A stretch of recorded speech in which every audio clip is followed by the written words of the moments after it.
'em up, lay it down just like Matt and Mari. Wrestling liver RHAPUp's gonna make it sorry. Feeling like The Rock cause I'm driving in Ferraris. And we coming every week and it's feeling like a party. Moolah Ric Flair, showing out like Bianca Belair, Best podcast, flush it in the air, Roman Reigns and we win it, don't care, No cap. Throw 'em up, lay it down just like Matt and Mari. Wrestling liver RHAPUp's gonna make it sorry. Feeling like The Rock cause I'm driving in Ferraris. And we coming every week and it's feeling like a party.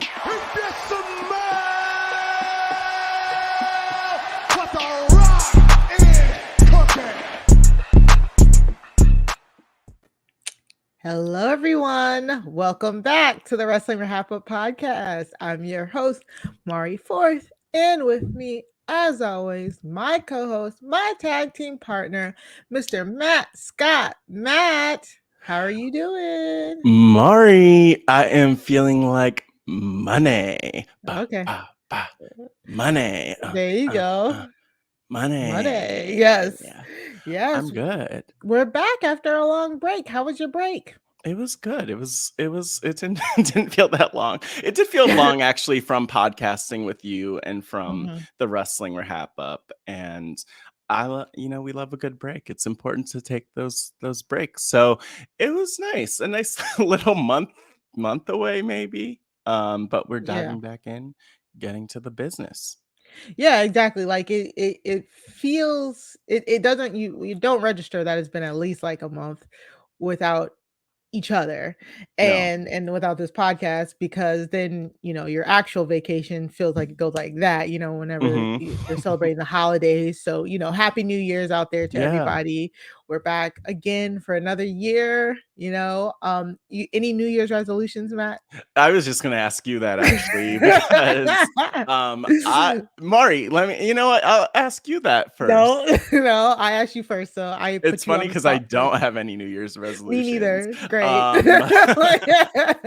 I feel like every year around this time I hear something about like 70% of New Year's resolutions fail or something like that. So like I'm just like month. I always tell people, I'm like, I know I have a lot of friends who are doing dry January now because that's the thing. Really? With like not drinking. And I'm just like, look, I'm only going to not drink on my time. And January is not my time not to drink. So that's like my thing. But be a better person every day. Work on it. Resolve for change. Okay. Yeah. Thank you for coming to my TED Talk. Your TED Talk. Yeah, exactly. Like we have laid out some milestones, my family and I, for like to hit and stuff like that. Oh, but it's not, I think when you say resolutions, it adds like another layer of pressure. You know what I'm saying?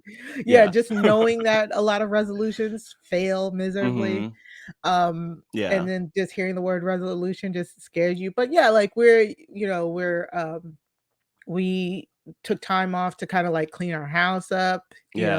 I'm very much that person that needs an excuse to make change. I won't change naturally. So I'm like, okay, it's a new year. Let's start everything off new.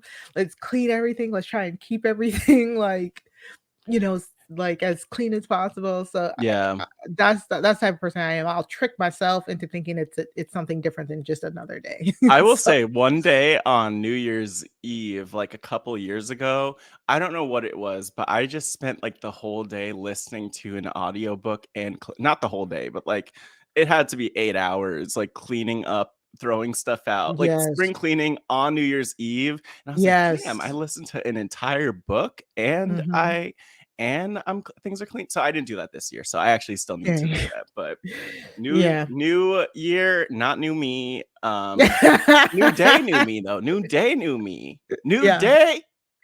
New day, new Matt. Yep. So speaking of new day and wrestling, Mari, before we kind of get into things, it's a new year, 2023. And one of the things that I think is really funny is that number one, all these different like wrestling podcasts and wrestling people do their predictions for 2023 like in December, which like obviously a lot has even changed in wrestling since the end of December a week ago. But I want to know, is there anything you're most excited about for wrestling in 2023? I think we'll talk about one person that we're excited about a little bit later, but my what I'm excited. Yeah. Is that who What you're I, talking about? yeah, what am I excited about for wrestling in 2023? Is it fair to say I just would like everything to calm the fuck down? Like we're 5 minutes in, I dropped it because you know what I'm saying. Like Okay. again, we're gonna talk about a lot of stuff that's happened, but it just feels like dog. Like I just want to enjoy the Rumble season. I just want to enjoy WrestleMania. Why do I feel like I feel like wrestling is going to shift. Like, you know what I'm saying? Like, do you have that feeling that the landscape can shift and you don't know what's going to happen? Like, we talk about on this show, you know, we mostly watch WWE. We come in and we talk about AEW once in a while. We will be talking about New Japan today. I mean, kind of.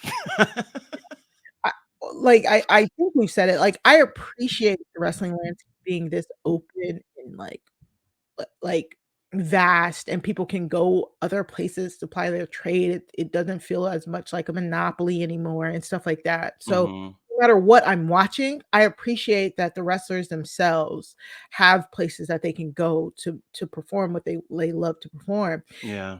And it just feels like with the news from yesterday, that it's just kind of it feels shaky. Like, why are people rooting for the downfall of a company? No matter how much I love watching WWE and might disagree with some of the AEW stuff, I've never rooted for the downfall of a company, because if you're rooting for the downfall of a company, that means you want a whole bunch of people to lose their jobs. And we've talked about that on Look. numerous times about we are not fans of people losing their job. No, but I also find myself closer to the camp of, you know what, maybe this all needs to just burn, crash and burn, and we'll become AEW and New Japan people. And you know what, we could probably even find some time for Impact if we don't have any WWE to cover. And maybe we could even talk about like Shimmer or something like that, or like just get really indie with the women's wrestling too. Like, I'm just saying, depending on, and we'll get into the news of the week, we're going to talk about a lot of people this week. Obviously, there's Mercedes Varnado. We're going to talk about Mandy Rose because we haven't had a chance to talk about that story yet. Vince McMahon. We're going to talk about Charlotte Flair. We're going to talk about the Bloodline. And yeah, there's just a lot where we'll get into it, but I constantly feel like the stressful things that we talk about on this podcast are all stuff that goes beyond the storylines. Like, yes, it's okay to get like angry about Charlotte and things and like storylines not being booked well, but like these people are stressing us out way too much outside of the actual performances, and they need to stop. They need to stop. And I think that's what I'm going to say. I'm like, I just would like to enjoy wrestling, please. Like, yes, please. That's like, really it. That's all I want to do. That's what I was going to say. Like, I want to just feel good covering and talking about wrestling like all the time. But some people don't make that easy. And you know what? We'll talk about it because we literally we just talk. That's our point. So this week we're gonna just deep dive into a lot of the news that we missed over the break, some new breaking news, a few highlights, but then next week we'll like really dip into what's going on, what are the storylines going into our favorite time of the year. I would say it is the road to WrestleMania. You know, it's the road to the Rumble first. Rumble is the first stop. And you know, we're heading towards WrestleMania. We're heading towards the season finale of wrestling. One of my favorite times of the year, the time of the year that sparked this podcast itself. And we will get into all of the storylines getting into the Rumble. But before that, we definitely want to catch up on some stuff that we missed and some like really, really big news. And we also want to thank all of our listeners. We got, you know, thank you guys, because over the break we got so many people like, Matt, Mari, are you seeing what's happened? This is crazy. Like, oh, we need emergency episodes. Like, it's really fun. Because I swear we say it all the time. We feel like we're just talking to ourselves and nobody listens. So like, or even, but you know, the thing I think that's cool, and just shout out to our listeners and really everyone who kind of, I think it goes beyond listening, because listening implies that you're just tuning in, but really big shout out to the people who not only subscribe and leave the reviews and all that pluggy stuff, but the people who like interact and kind of become part of it. And like, I mean, I think of Edmo, who even shared a meme in the Job Has a Squadcast Facebook group today. Wes, who emailed us while we were out about a show that he went to. So thanks for being part of this, and like reach out, let us know you're there, because like then it's not just me and Mari talking to each other, it's me and Mari talking to a handful of you who are tuned in, and let us know that you're tuned in. So and yeah, thanks for the love. It's always nice. But yeah, it always does. It really does always like feel good. Mari, are you crying right now? Are you really crying out of happiness? No, but Oh, I damn. do appreciate it. Like, I thought I saw like a tear come down your eye. It's like you're Shawn Michaels cutting a promo about losing his smile. Oh yeah, it's smile. No. But like I said, we are very, very excited that a lot of you guys reached out to us and tell us what you want to hear, because that's what we're here for. We want to discuss and converse and talk with you guys. So thank you so much. Yeah, and you know what? Like, not to prolong this any longer, but let us know if you want certain guests on, or people you see rocking the wrestling merch and doing their thing. We've seen a lot of that in this community from some Survivor people recently, from others. So like, let us know. Even feel free to tag people if you want to see on the show. That's on you for tagging them, but we're going to try to book them for the show. So, just a plug for that too.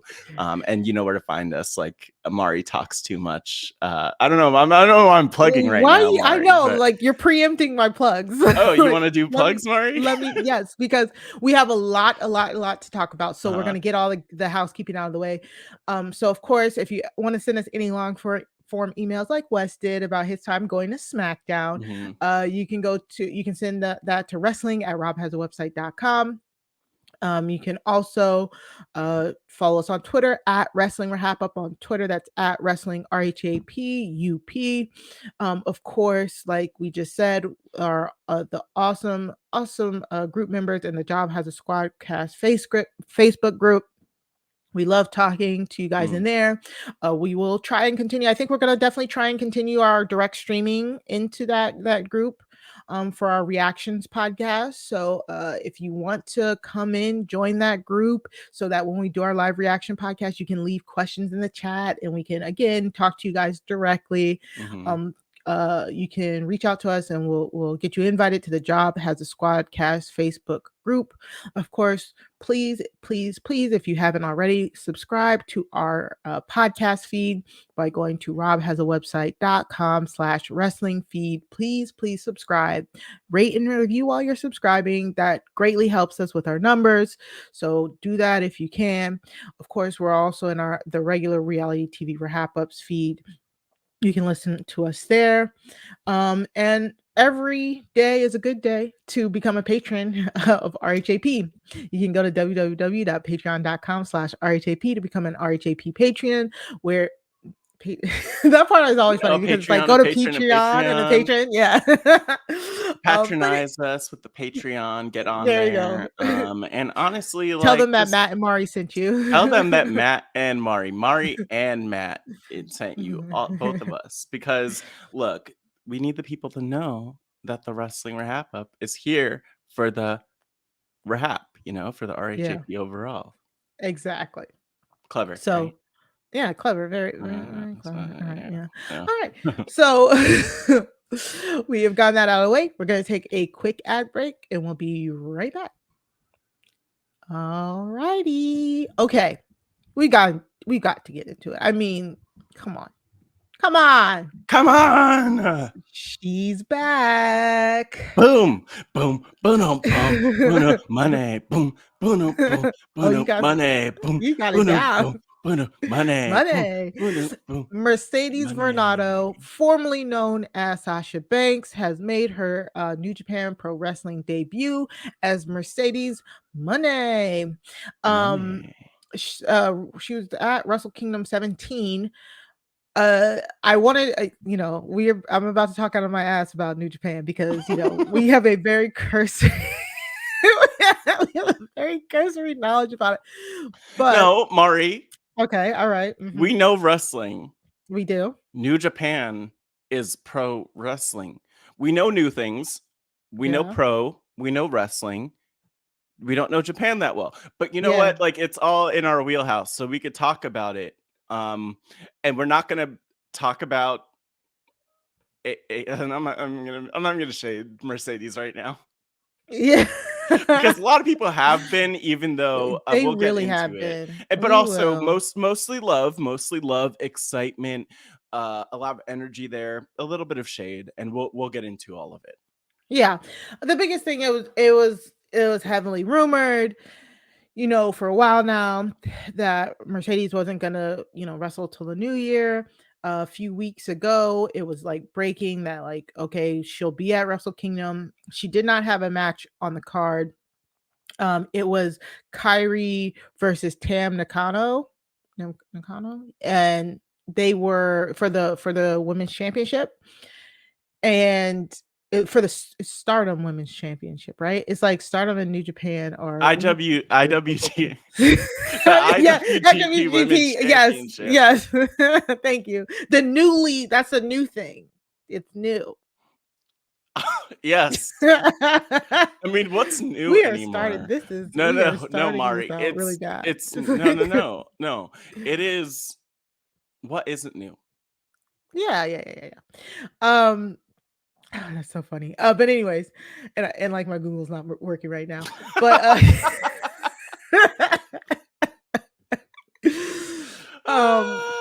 but anyways, so that was the match, and everybody, we were trying to tune in, like if you're over here on the East Coast like us, like the match would have happened at like 3 a.m. So let me tell you this story, right? Tell me what you did, how you approached this. So I was like, okay, I'm gonna wake up so I can see Sasha, right? But I tend to go to sleep late, like anyways. Yeah. And I just came back from vacation, and on vacation we were just up all night, sleeping in until whatever. And so, but I had to get back onto my regular schedule for work. I still was not back on my regular schedule by Wednesday. So it got to like 1 o'clock in the morning. And I'm like, well, at this point, I'm just going to try and stay up. You know what I'm saying? Like, I'm just going to try and stay up. And I tried, I did try. And then I was like, okay, all right, you're fading fast here, girl. So I said, instead of staying up, we're gonna take like an hour nap. We're gonna take like an hour and a half nap, right? And but I was like, okay, everybody's saying 3 o'clock, but it's the second match on the card. I think New Japan has really long matches. So I initially had my alarm set for 3:20, but because I didn't go to sleep until like 1 something, I was like, okay, let me move my alarm to 3:40 because I think it'll still be good, and I don't, I can get some extra sleeps or whatever. No. So I fall asleep. My alarm goes off at 3:40. I'm like, okay, I'm awake. I wake back up. I go online to, watch, and everybody's just talking about like, oh my God, that was so good. I tell you, I woke up 5 minutes after she made her debut. Okay, I completely missed it. Like after.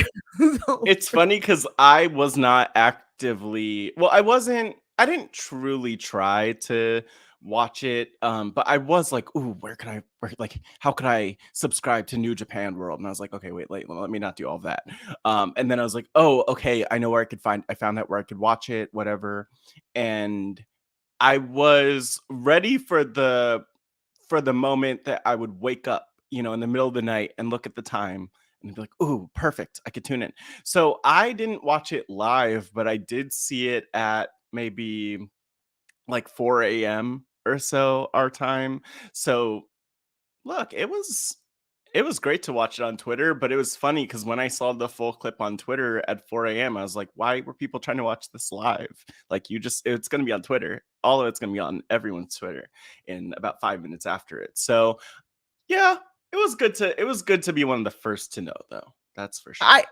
I knew that. I knew it was going to be on Twitter, but I kind of wanted to get like the ambiance. I knew she wasn't actually wrestling. We knew it was basically going to be a debut. I wanted to know the name. I wanted to know all that, you know. But I failed, and I ended up just watching it on Twitter.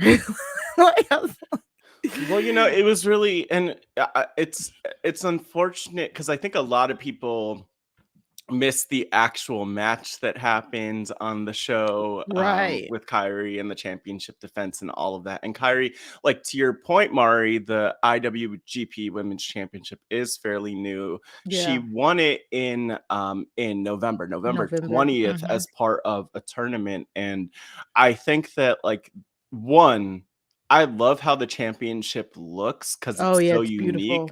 Like it's almost, if I had to describe it, there are like these 4 plates on the sides that have these little starish shapes, and then maybe the main plate almost looks a little bit like a fire at the top, but it's also like a championship or like a plate. crown, Like a crown. Yeah, so it's cool. And you know, it's just, I love that she decided to show up in New Japan, not only for, you know, for Mercedes. That's been a dream of hers, but then the fact that she's bringing more attention to what they're doing from an American audience in particular, like I love that, because we would not be having this conversation if it were most other people. Like there's no one else who's gonna show up there in the next year who we're gonna be like, "Ooh, let's tune in." Maybe, but I don't think so.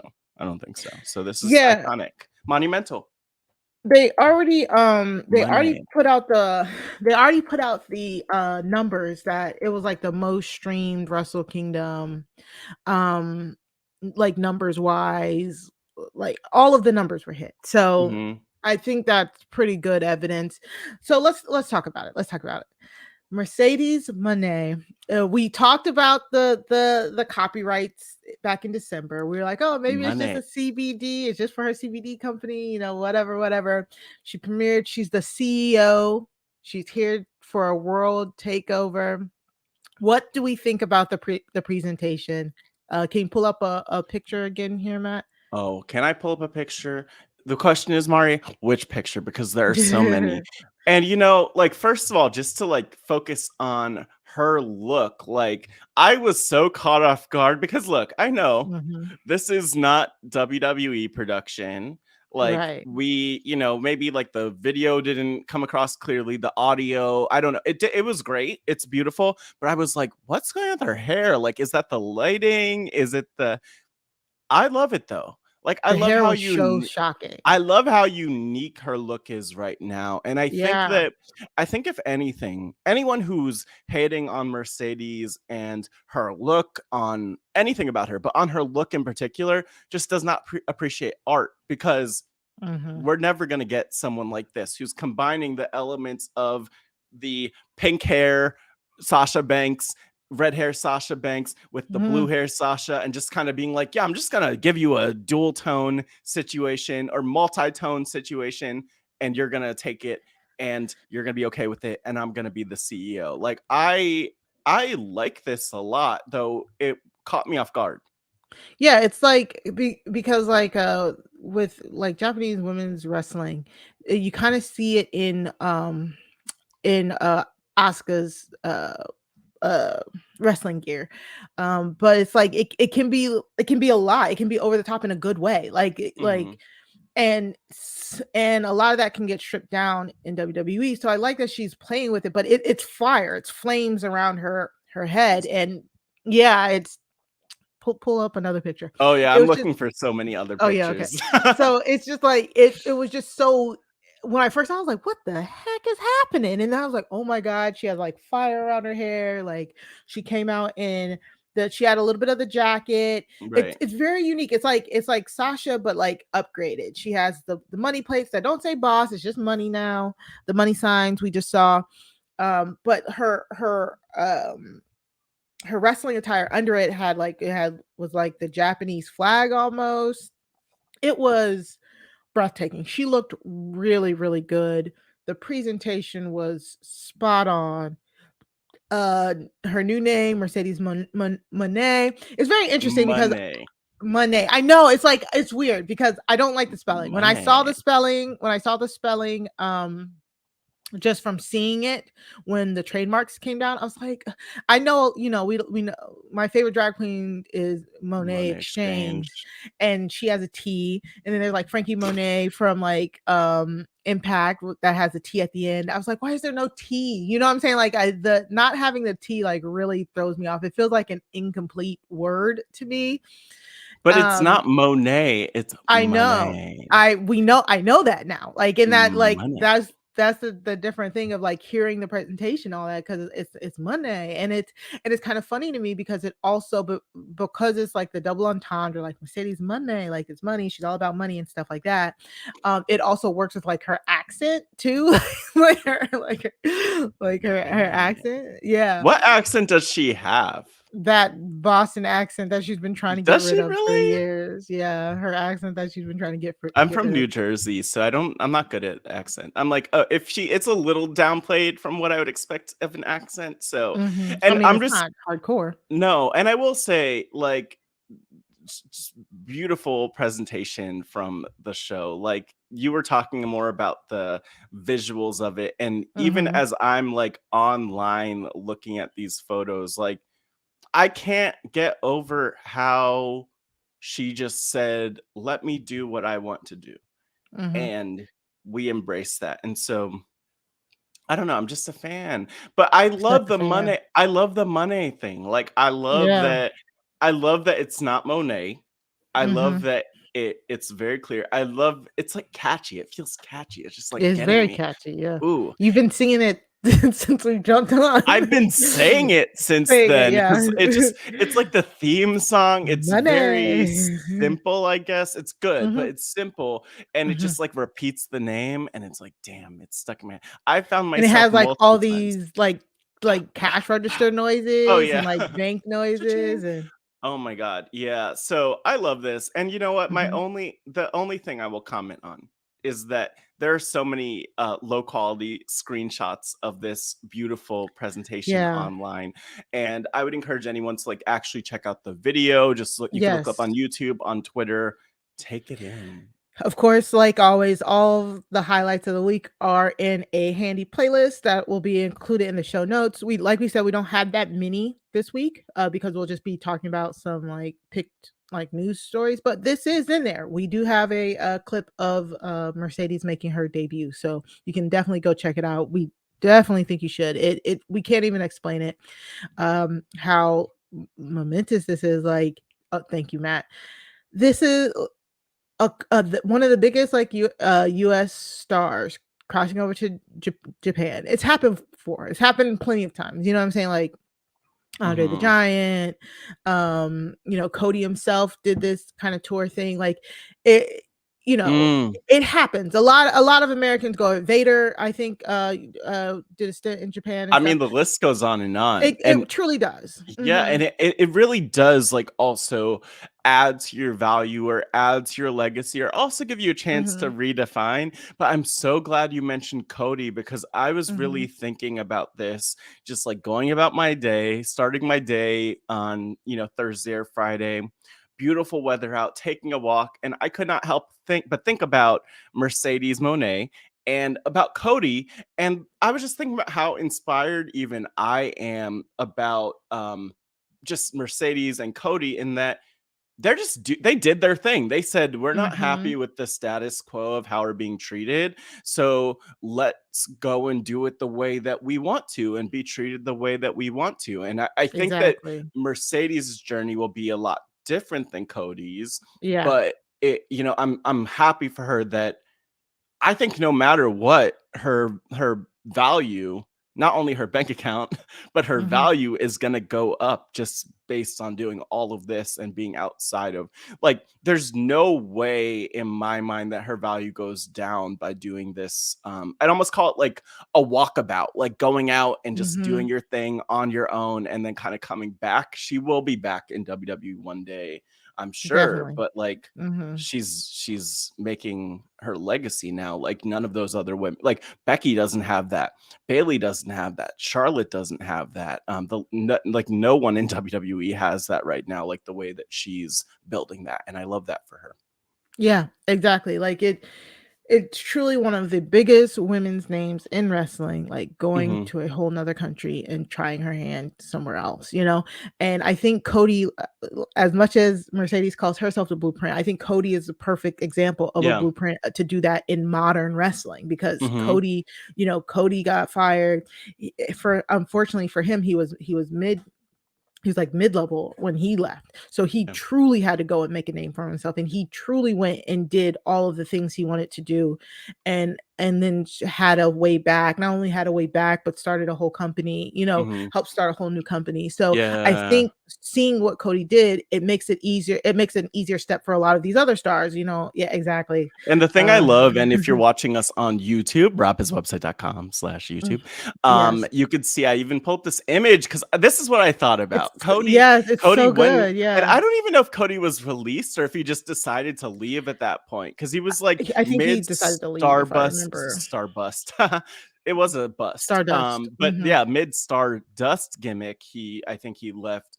And Mhm. one of the first things he did was release The a list, yeah. list of all the people he went to wrestle. Kurt Angle was on there, like a bunch of people, and he ended up doing it. But I think it's so badass to just kind of call your shot and be like, look, I'm gonna bet on myself and do what I Mhm. need to do. I want to talk more about this dynamic when we talk about Charlotte because she was talking about how she does her own thing in her promo. We'll get to Charlotte and everything with her later on, but I just think it's cool when they could take their power, especially in this business where Mhm. questionable people are often in charge and Mhm. where, power is sometimes abused. It's cool to see people who have the power actually using it. Exactly. Um, of course, I enjoyed everything about her debut, but there will always be detractors. There will always be detractors. Well, okay, let me talk about this. Okay. So she comes out. It's all good. We love the theme, right? Mhm. She's walking. We love how she walks.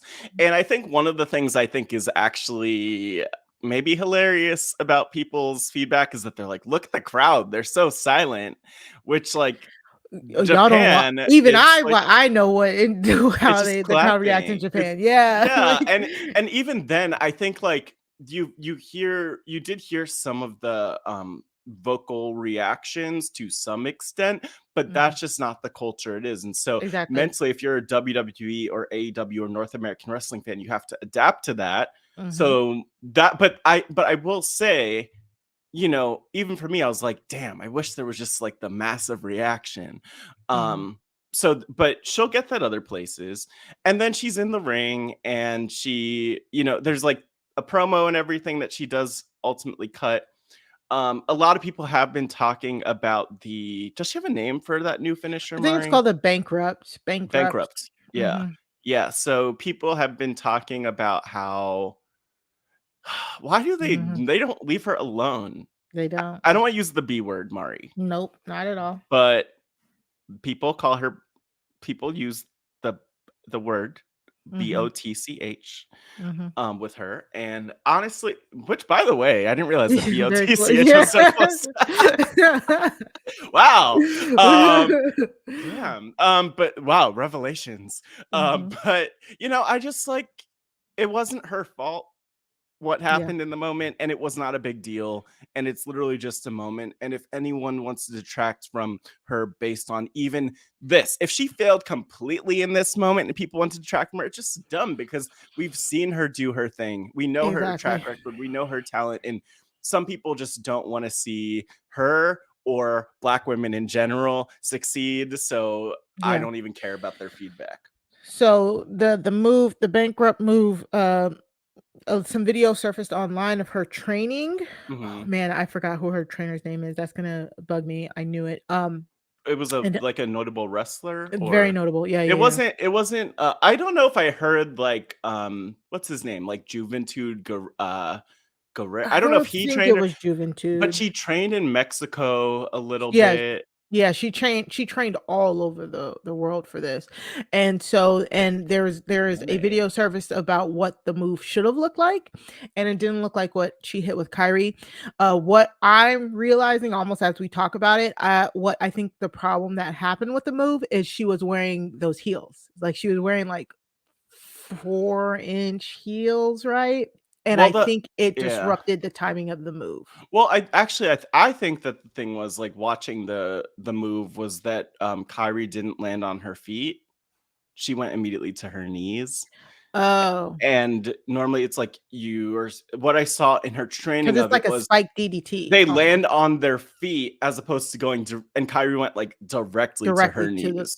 So there wasn't even time for like the Mercedes to adjustment. grab it. So that's what I think. That's what it looked like to me. And I've even seen people in comments like, yeah, it wasn't her fault. Like, calm down. It happens. They're both very talented. And again, it sucks. Like, why would we focus Why on are we that? You know? nitpicking it? Yeah, Yeah. it's whatever. And I did like that somebody on Twitter was like Sasha might be able to do a little bit more like power-based moves now because the women in Japan are like roughly the same size as she is. Yeah. So she might be able to do a little bit more stuff like that, which is why she can like lift somebody on her back in this move. But like maybe we'll if we there the move is in the playlist if you want to see it. But yeah, it's like they expect perfection. Like nobody's gonna be perfect in everything. No. And this is just a taste of what we're gonna get. Like they've already announced that Mercedes and Kyrie will be facing off at New Japan's San Jose show on Yeah. February 18th. So that's going to be fun to watch. I can't wait for that. They said they've already started moving more tickets on that since the announcement. Yeah, So yeah. yeah, Battle in Battle the in the Valley. Valley. Yeah. Yes. Mari, Hmm. are you going to Battle in the Valley in San Jose, California on February 18th? Mari, the people have been wondering. I've gotten so many calls, texts. They're like, is Mari going to be there? Is Mari going to be in Mercedes' corner? Mari, any comments? No, like I got a family that's all the way across the country 6-hour with flight. the month notice. No. Yeah, I was gonna say honestly, if I had like more than a month and a half notice, if I had like 3 months maybe like 6 months, I would have loved to plan this trip to be there. Mhm. And I'm just Mercedes, we get it. You didn't plan the timing. But I just don't want Beyonce to do this to us this year too, where Oh she's like, man, "Oh, by the way, I'll be around next month, Matt. Like, well, are you I'm free?" I'm like, telling "I don't you. have $5,000 to drop on you right now, Beyonce. I'm sorry." I know. Um, I've been saving up for Beyonce, but I know she's still gonna do it. I know she's still gonna do it to me. She's gonna be like, buy your tickets tomorrow, Mari, and I'm gonna be like, damn it, Beyonce. Okay, like it's gonna be in the middle of a pay week too. I just know it. Oh my god. I'm not excited for it. I'm not ready. I'm not ready. But yeah, yeah. So that's what's next that we know of. Do we want to talk a little bit about the AEW aspect of it? Yeah, So I guess so. yes. I was like, "Are So you asking?" Well, yeah, I I know, yeah, do yeah. because I think it's actually goofy in retrospect. Very Where interesting. it was about a month ago on Mhm. one of these, you know how AEW is. A month ago, just after Full Gear, that AEW announced a match between um, Saraya, aka the former Paige in WWE, and a mystery partner taking on Jamie Hayter and Britt Baker in a tag match, which to me was notable because I remember that happening in early December, and I was like, "Oh, is that for next week? Like you're doing a mystery tag match?" No, it was for like literally the next year, Oh, a month yeah, later. a So month it was later. kind of a weirdly a big deal for a mystery partner. And I know Britt Baker even hinted at the boss showing up, but Mhm. while She's been this match, dropping like Sasha related like and it's just quotes and stuff. yeah, and you know what? Sometimes you just need to keep Sasha's name out of your mouth and Mercedes' name out of your mouth because they did just announce that Tony Storm will be Saraya's mystery partner, and I don't know what they were thinking hyping a mystery partner for that match. So it's weird, right? Because Yeah. they announced Toni Storm as the mystery partner, but at the time that they announced it, Shida was looking kind of like, it is it though? Like it looked like they're trying to, like I don't know, but so she announced Toni Storm. Shida was right there though, and Shida was kind of like, I don't know about that. So people are thinking maybe Shida will take Toni Storm out, and Mercedes Moné will eventually be the mystery partner.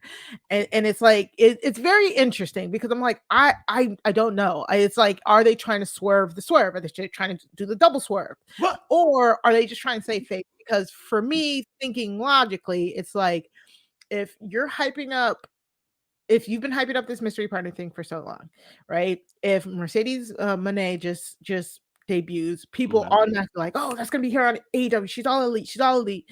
And then it's not gonna be her. Then I think you should do this. You should just announce the mystery partner, because it's, people are expecting one thing. But then to kind of throw in this like, oh, is it though? It's kind of like, okay, so is it or is it not? You know what I'm saying? And it's kind of not. It's exactly. not. And the thing is, it's just not. It's With not like, wrestling, you just never know. yeah, but it's not. It can't be, Why? because I mean, it can be.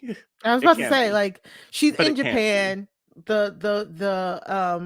The match is taking place in LA this Wednesday coming up. So like Japan and LA, like that's a normal flight. Like that's easy money flight.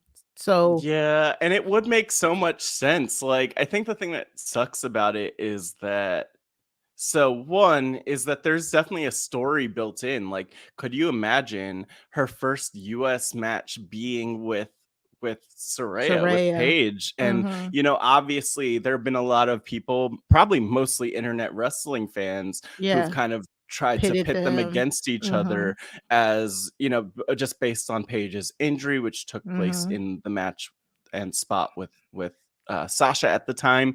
And I mean, it would be great, except, and I want to believe it could still happen, but the reports that have been out there have been about how if she goes to AEW, that they would want her for a longer term deal. Yes, I did hear that. Yeah.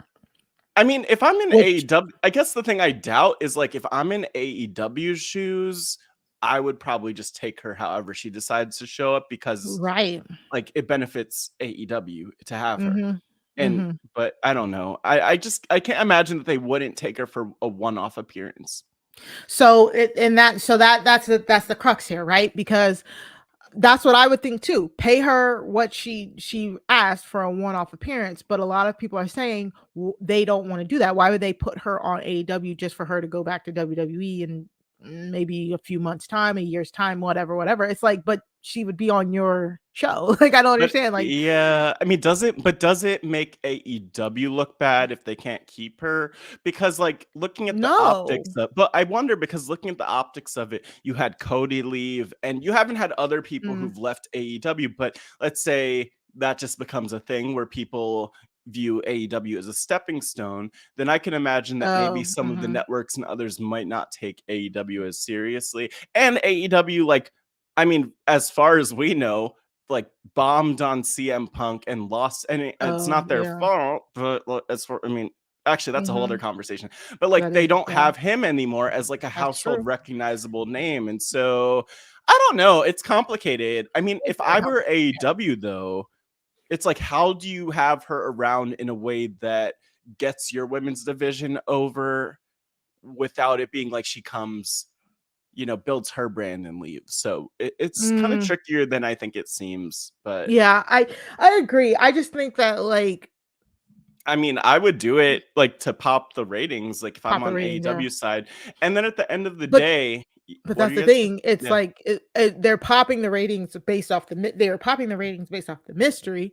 But if you can't deliver the mystery, then you want people to tune in the next week for her, but she probably won't be there next week. You know what I'm saying? Like I agree with you. It's hard. It's hard.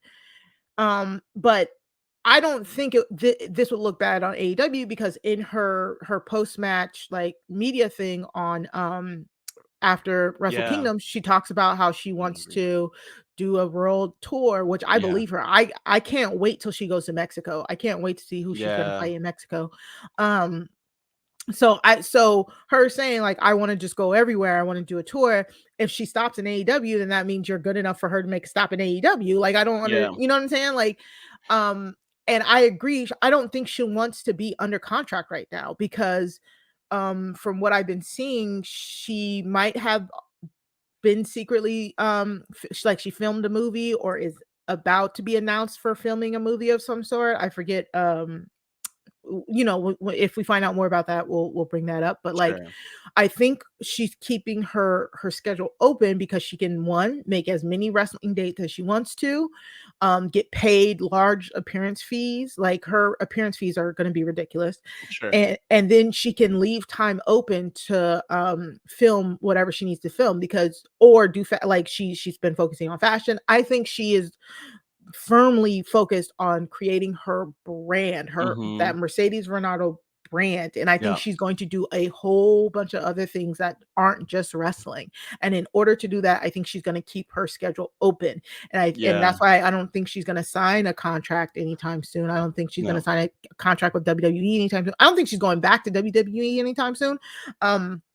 A lot of people were like, maybe she'll come back for the Rumble. And even me, I was thinking like, hopefully she'll come back from the Rumble. The moment I saw her walk out there in Wrestle Kingdom, I was like, oh no, she's not I coming hope back. not. There's no point like that character branding and building that character brand up and it connecting immediately. Her PWTs, like her merch, like she was a #1 merch seller after What the hell is a PWT? The pro wrestling tee. Yeah, I thought you were talking about like a price with the no T. I don't know. On ProWrestlingTees.com, her merch went live and she was already in the top sellers of the week. Like, it's not even been a full week. You know what I'm saying? So she's not about to put all of that into a brand for 2 months. Sorry, not even 2 months, because I said 2 months. I'm thinking of WrestleMania. 2 weeks for the Rumble. The Rumble is like 3 weeks. So she's not gonna I would be so surprised if she's there for the Rumble. I'm calling it out. Do not get your hopes up for the Rumble. She's not gonna be there. She's not gonna be there. So the next thing is I think she just keeps it open and she just does what she wants to do. So AEW not at least paying her for like 1 or 2 appearances, have her come on, have her appear for this random, because this is still just a random episode of Dynamite. It's like, do you want to pay her upwards of what, 30,000 whatever for a random episode of Dynamite? Maybe have her come back for Double or Nothing later in May. You could do something like that.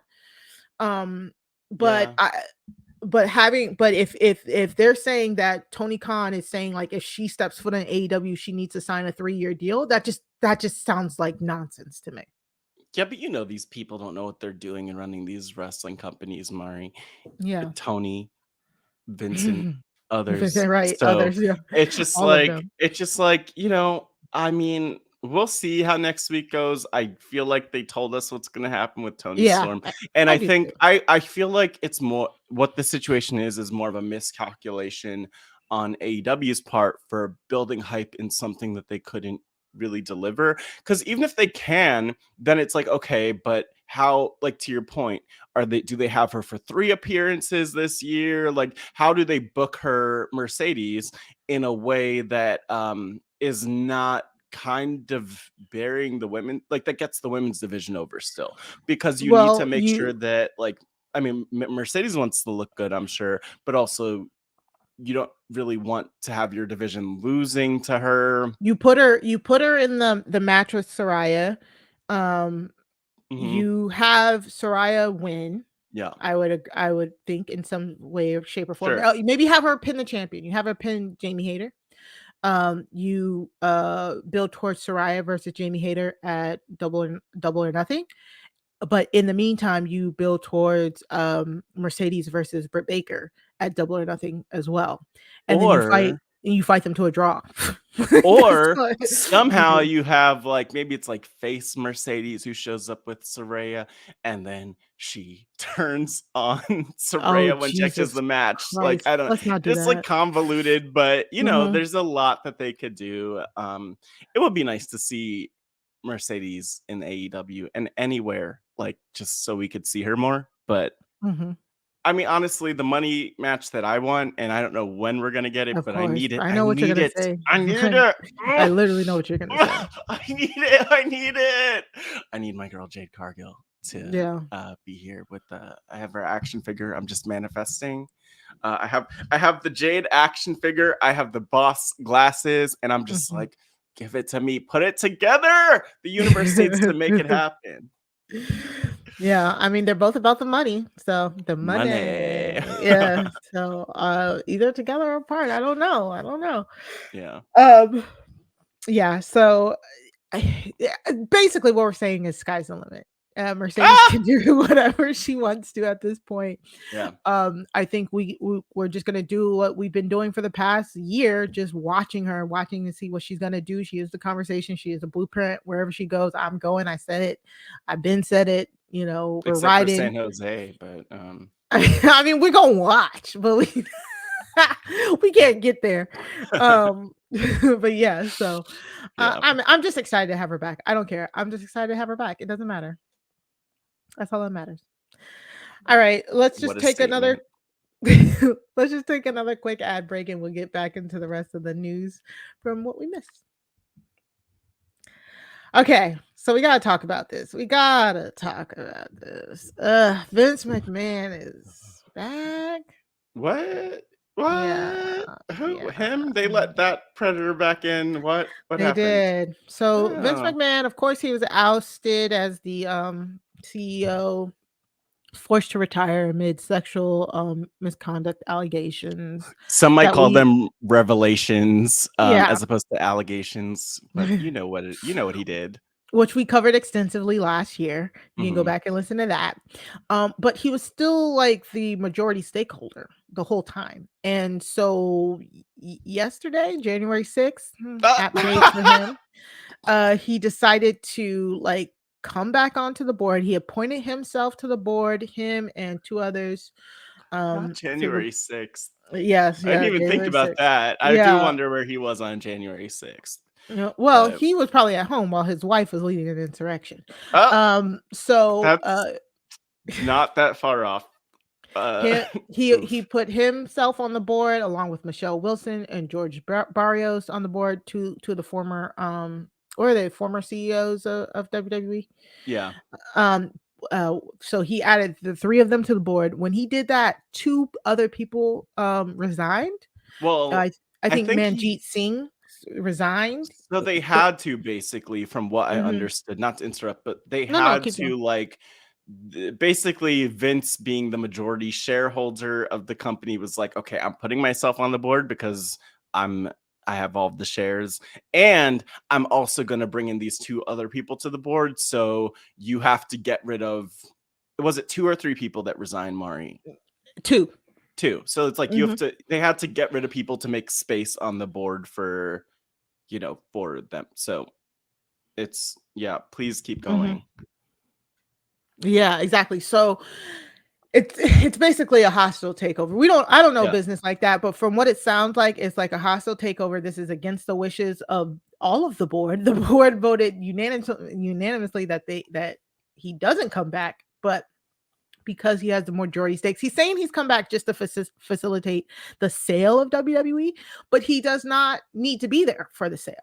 Yeah. And we were hearing there were rumblings about a sale maybe like what 3 years ago, but there hasn't, from what I understand, there wasn't any rumblings about a sale before this happened. So now I'm like, wait, they're selling, and it just doesn't sound good. We're getting conflicting reports. Will he take over creative? Will he not? Even if he doesn't take over creative, facilitating a sale. Now they're saying a sale might be imminent, like early 2023, springtime ish, just in a few months. No matter what, like a Great. whole bunch of people I don't know if it's great, Matt, because a whole bunch of people came back because Vince wasn't there, right?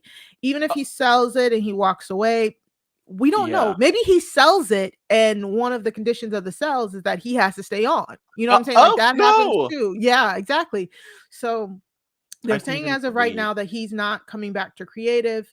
But my worries is even with a sale, even if the sale, he walks away after the sale, a new company is going to come in, and normally what they do is they start chopping people. So no matter what, it feels like jobs aren't safe right now. And that was, kind of part of my opening monologue, that I'm like, I feel so scared for these wrestlers, especially a lot of them who just came back because they thought the culture was going to be different, Yeah.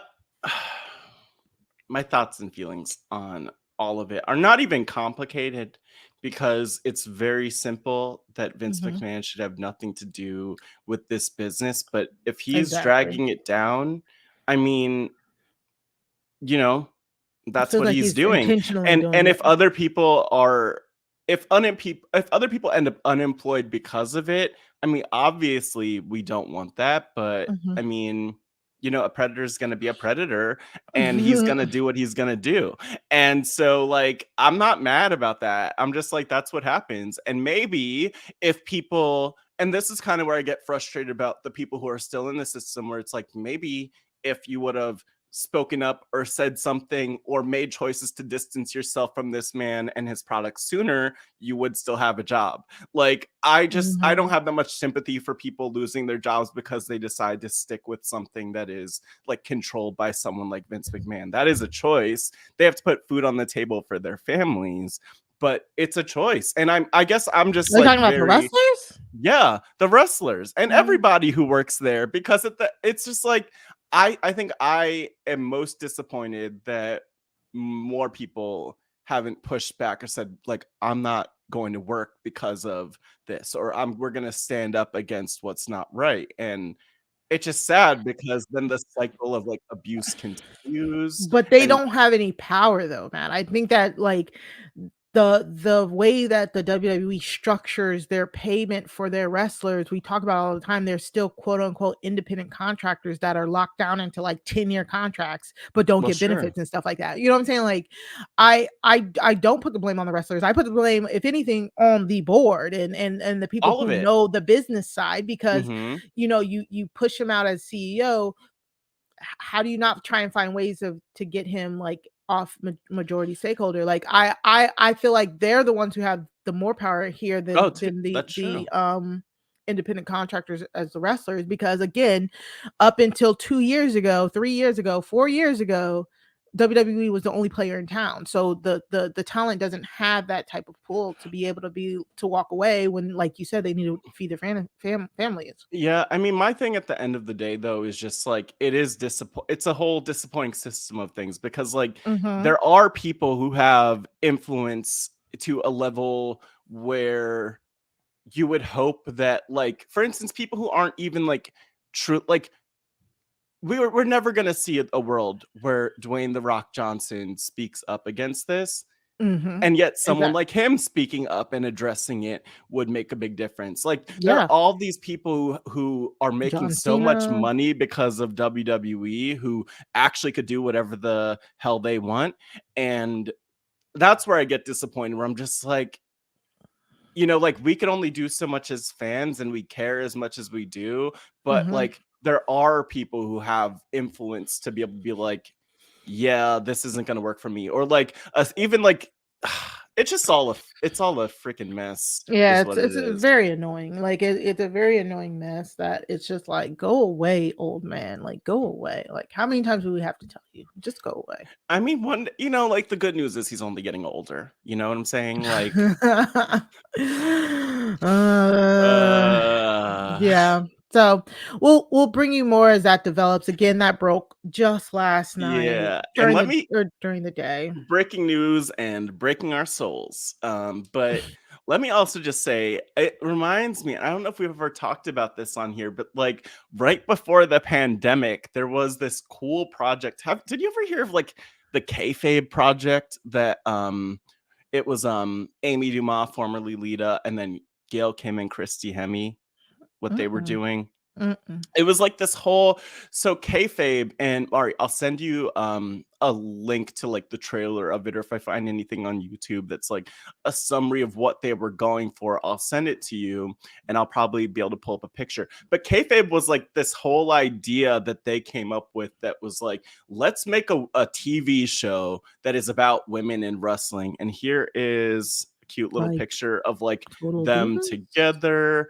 But Mhm. no, like, so a scripted TV show that like talks about the realities of women in wrestling. So Oh, scripted. Okay. yeah, so the thing I love is like there are all these promo things of like Christy Hemme holding up a sign Oh, that says wow. fall in line. Like Mhm. I'm looking at another one of Gail Kim that says don't rock the boat. Amy Mhm. with like know your place. And it's just like, why don't we have more stories and voices of women and their experiences featured? And I just want a world so bad where it's like we actually get to hear from the women who've experienced, not Vince McMahon directly necessarily, because Mhm. that's a total other thing, but I hope we get to hear from more women about like the real experiences, because like we haven't really gotten that unfiltered look, because Vince has such a stranglehold on the world, not only through his like power running the company, but also just through his like $20 million that he spends on paying people off. So, I mean, I wish that we had a show like Kayfabe, and I will send you the trailer and maybe even add it to the YouTube playlist if I could find it on YouTube. So, Yeah. Okay. Cool. cool. Okay, let's step over that man's corpse. Carcass. Yeah. Oh. And let's talk about Mandy Rose and the hypocrisy of it all. So, Mandy Rose was the NXT Women's Champion for like 413 days. She was Right. chugging along. We was like, okay, when is Mandy gonna lose it? Her, what we thought would be her usurper, Roxanne Perez, was supposed to have a match with her on the like New Year's Day pay-per-view, whatever that NXT did. But before that, she also had a match on with her 2 weeks before that on a random NXT. Yeah. I remember watching it. Mm-hmm. I was watching it. Ooh. Roxanne Perez pinned Mandy, and it was shocking. And what happened was earlier that day or the day before, Mandy Rose's nudes had leaked. Mandy Rose was posting on a website. It's like Fan Time. Fan Time. Yes, there we go. Fan Time. She wasn't posting under her Mandy Rose name, but Fan Time is kind of like an OnlyFans, basically, version of OnlyFans. Somebody found her on there, and like a lame, they posted her photos, which I didn't see them. I didn't see them, but I heard that they weren't even that like. I mean, well, that's a whole other conversation. Okay, we'll get there. We'll get there. Right, yeah. Yeah, So, we'll get there. It was pictures that she consentedly had up online, but was not like consistently shared. It was shared on a different platform. It was shared on like Twitter and stuff like that. And because people were sharing them on different platforms that were not Fan Time, it did get back to WWE. And then, like we said, the next day or so, she was no longer the women's champion. And there was immediate discourse online. It was like some people were like, "Oh, WWE did this because of her news. Like WWE so whack for that." And then other people were like, "No, it's like storyline, blah blah blah." It like for a whole like night day, people were like, "What? No, is this reason? Is that reason?" Next day, Mandy Rose is released from WWE, and the story breaks that she was let go because they said that she failed their like guidelines, morality, who knows? Basically, the double ass standard where she can't consent, put up her like show her body off online, not hurting anybody, but gets canned while a whole predator can run the company. So it's just like, what do you guys say about this, Matt? Oh my God, so much. Number one, I mean, actually, you know what? I want to we'll get to the money she's making, because like I think that's a happy note to end on. But so number one, I guess there's the argument. Like, I get it. It's a publicly traded brand and like WWE wants to protect their image. I feel like that is total BS because the thing is, they are perceived as what they are by people. Now, they want to project an image of being a family-friendly brand, but like nothing about WWE and its reputation gives family friendly. And I don't care if it was 20 years ago that they were making women bark like dogs. I don't care if it was 10 years ago that they were doing bra and panty and evening gown matches, and like 15 years ago that they're doing live sex celebrations and wet t-shirt contests or gravy bowl matches or mud matches or all the things. You know, I just feel like that's who they are, and they're trying to like pull the wool over the eyes of their sponsors and networks and partners to be like, no, that was us in the past. No, we're no longer like the people who objectified women and used them for our money. Except it's funny because with Mandy, they put her out there as like this sexy character. Like, it's the stuff that they've even had like on NXT in terms of some of the promos that they had for her and Toxic Attraction. It's like, that is basically her content that she was selling on. Like, plus, like, you know, going a little further with like actual nudity. But my problem with it is that they're okay with her sexiness as long as it serves them. They're okay with her sexiness as long as they're making money on it. And they'll tell people, dress like Mandy Rose. And they used to tell people, do Playboy, do Maxim, but it was always if they were making the money. They've always, I think, had problems with women going out and building their own brand and using their own sexiness to make their money. And to me, it's just a double standard that they built their company on the premise that sexiness is something that sells, and they still lean into that. Smart, sexy, powerful was literally a thing from less than 10 years ago, maybe, for the Divas division at the time. And I'm just annoyed with the fact that they get rid of her for monetizing herself as an independent contractor and the sexiness that they make money off of. So it's okay for them to make money on it, but not okay for her to do it. And it's just ridiculous and stupid. And then the whole Vince McMahon bullshit in here is stupid because it's like, dude, you are actually causing harm. Like Mandy Rose having like her boobs out, or like, oh, you could see nipple, or like, oh, it's more sexual. Like, she is an adult human. These are adults. They have sex. They get naked. They have bodies.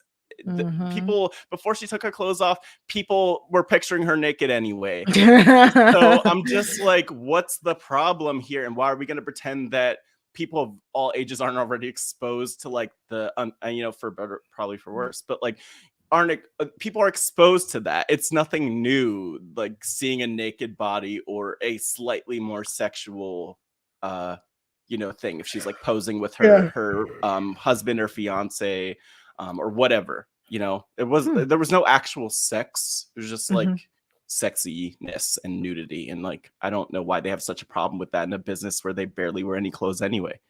I think you hit the nail on the head there. That's how they can commodify it, and it falls in line with all those people leaving because of Twitch. You know what happened with Selena and Jessamine Duke, and how Xavier Woods had to fight for his Twitch stream and stuff like that, and their cameo, you know, whatever. It truly does come down to, we're not making money off of it, so you can't make money off of it. And it's bullcrap. It's truly is. It's bullcrap. And you want to give the update for Mandy? No, well, wait, before we get to the update, I need to go on one more thing, because Vince McMahon is trash. Triple H. So I'm Freudian slip. I said Vince McMahon instead of Triple H. So okay. But they're both trash. Triple H pisses me off for multiple reasons, as good as he is at creative and booking things. Because I will never forget what he did to China. And I don't mean 20 years ago in terms of like cheating on her with Stephanie McMahon and all that stuff. You know, but what I do mean is when people would ask about China being inducted to the Hall of Fame, he'd always say, but what if the kids Google her? What's going to come up? Porn? Like, what's going to come up? Drug addiction? And it's like, Who cares? I mean, who cares? But also, so much of what she is a product of how your company treated her and what you did to her and how you threw her out and discarded her. And so, Right. like, I mean, who cares? Like, kids are gonna find whatever they're gonna find about whoever. It's just like excuses and puritanical beliefs that I feel like WWE has no right to have. Like, you are not like the classiest thing in the world, WWE. That's no secret. And stop pretending. Exactly. But we Well, were saying happy news updates. Whew. Money, money, money, money, money, money, money, money, money, money, money.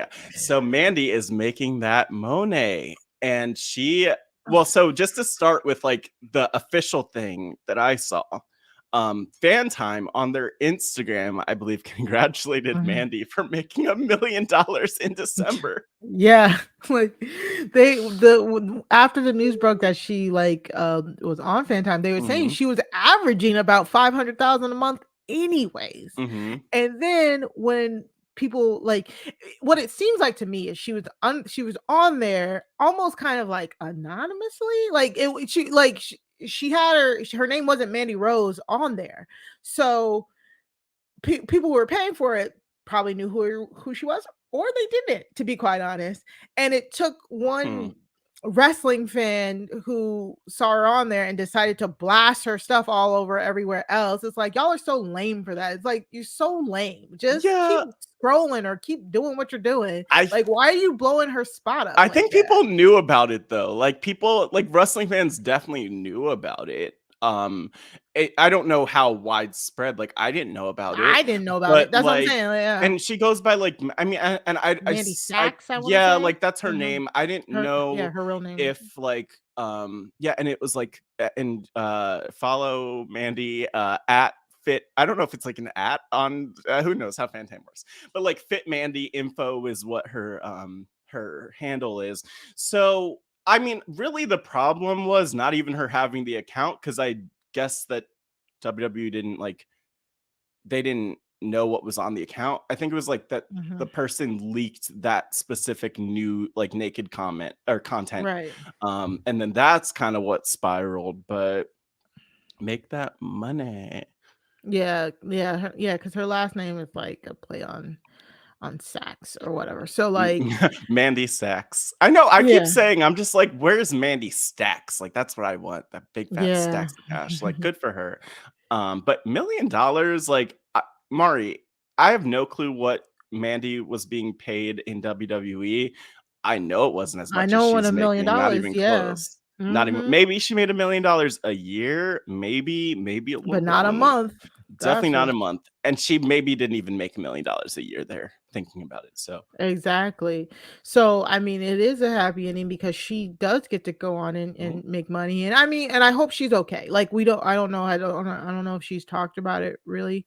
But I think she's great. I think she's great. Like, from what I've seen in terms of the posts, like, she's just been very grateful for the support and the love. And I mean, the thing is, when all this news came out, and this is the hypocrisy, it only led more people to subscribe to her Fan Time page. So like, what are we doing? But I will say that something I found just on her WWE salary, which Mari, I don't believe this because it's on Sportskeeda and that's not a reliable source, but whatever. They said that per a report released by, take this please with a grain of salt, but they said per report released by First Sports with a Z, that she was earning $150,000 annually from WWE. I don't believe it was that low. That seems way too low, but I know she wasn't earning $1 million. Definitely not. And she probably was in the honestly, mid-100,000s.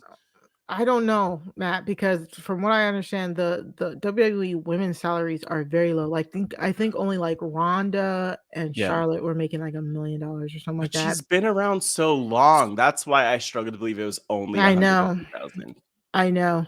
But I know that's like was, I know that was her initial salary. Your initial NXT salary when you first come in is about 150,000. Yeah, I mean, a lot of people in NXT, if we're getting into people's pockets, like Yeah, a if we're lot of getting them, into the even pocket, the initial salary was like less than 100,000 for so many of them, more like 70 to 80,000. I mean, and then somewhere else I found like 500,000. So if it's anywhere between that, like, you know, I'm happy for her because she deserves to be able to take care of herself without falling on her head, and potentially injuring herself or worse every week. So I want to see Mandy Rose and Mercedes team up with that money. I just want all of them. I just want Mandy to come with the bag of money. Actually, either of them could really bring the bags of money, and they could just drop it over the crowd. Yeah, I just hope I hope she's doing good. I hope she's happy. I hope I don't know if she'll get back into wrestling and what she'll do, but like we definitely wish her all the best of luck because it's messed up. Honestly, it truly is. I hate that for her, and it also from a creative standpoint, it kind of sucks because she held the title for that long, and you really want to get that like the rub, and you want to soak in that moment, and they just pulled the trigger so quickly, you almost got whiplash, and it's just like, oh, Roxanne Perez is now the champion, and it's great, and it's good, but it's like it feels like after such a like a build up, it kind of like flop because we didn't get to. I mean, I will say I wonder two things I wonder. One, I wonder if she'll be replaced in Toxic Attraction with like someone like Dana Brooke, for example, who was her tag team partner, who like could definitely probably use a repackaging or whatever. But then I also wonder, would Mandy, and we don't know this, but like, would they have released her if this happened, next week as opposed to a month ago? Like, after the Vince news, I feel like, we talk about Vince coming back and kind of look at the morality of the company, and he kind of has forced his way back in. Like, he's had his own hostile takeover, his own insurrection on January 6th, 2023. But, like, I just wonder if they would have still made the choice to fire her because, I mean, it would have been the same people making the decision, but I think it just comes off as way more hypocritical to fire, Mandy Stacks, Money Mandy. I love that. Yeah. Okay. Whew. Me. I stayed up all night watching Congress, so I'm a little tired. I know. It makes no sense. Nothing makes any sense. None of it makes any sense. It's all a mess. So more women's wrestling news before we wrap this all up. Oh, there's more.